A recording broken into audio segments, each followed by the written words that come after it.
The rain didn't just fall that night. It attacked the highway.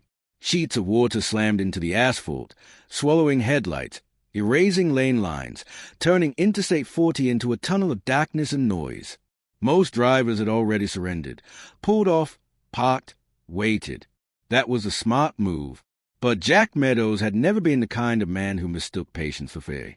32 years behind the wheel had taught him something most people never learn. The road doesn't care who you are.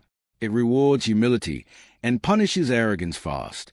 So Jack slowed his rig, hands steady on the wheel, eyes locked forward, letting the storm rage while he stayed calm. Then he saw something that made his stomach tighten. Not debris, not an animal. People. 4 of them. Walking. On the shoulder. In that rain. At nearly 10 at night. Jack blinked, leaned forward, squinting through the streaked windshield. A man. A woman. And between them, 2 small boys, hunched, soaked, barely lifting their feet. One struggled under the weight of a backpack too big for his body. The other clutched a bag like it was the last thing he owned in the world. Jack's foot eased off the accelerator without him even thinking about it. Nobody walks out here unless something has gone terribly wrong. He passed them, heart pounding, then pulled over ahead, leaving his running lights glowing like a lighthouse in the storm.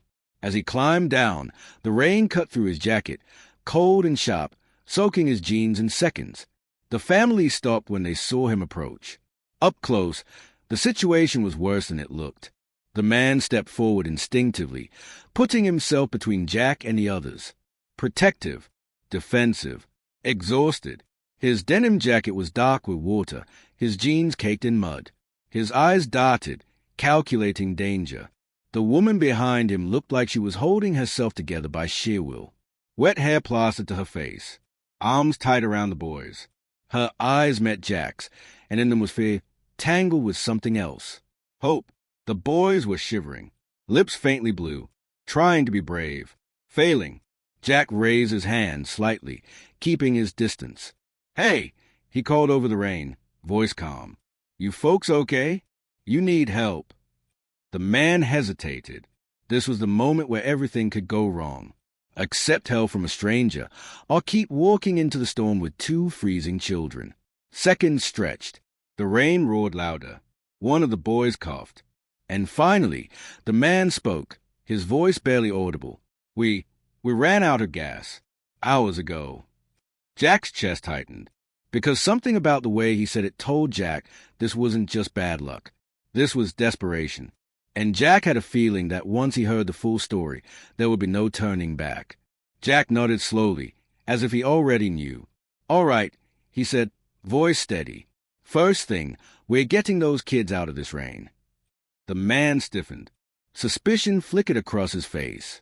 Jack saw it and didn't blame him. A dark highway, a stranger, a truck big enough to disappear people. So Jack did something small, but powerful. He took off his jacket and wrapped it around the younger boy. No words, just action. The boy flinched at first, then melted into the warmth. That was when the woman's eyes filled with tears. They climbed into the cab one by one, the heat blasting life back into numb fingers and shaking bodies. The boys pressed their hands against the vents, laughing weakly as feeling returned. Jack handed them bottled water and protein bars he kept for long hauls. Only after everyone was warm did the story come out. They'd been driving west to stay with family. The car broke down early in the day. Tolls were too expensive. Phones were dead. They waited. Walked. Waited more. Every mile felt endless. When the rain started, they thought it might be over. The father's voice cracked. "I didn't know what else to do." Jack stared at the windshield, rain hammering the glass. He'd hauled electronics worth millions. Tonight, none of that mattered. He made a decision in silence.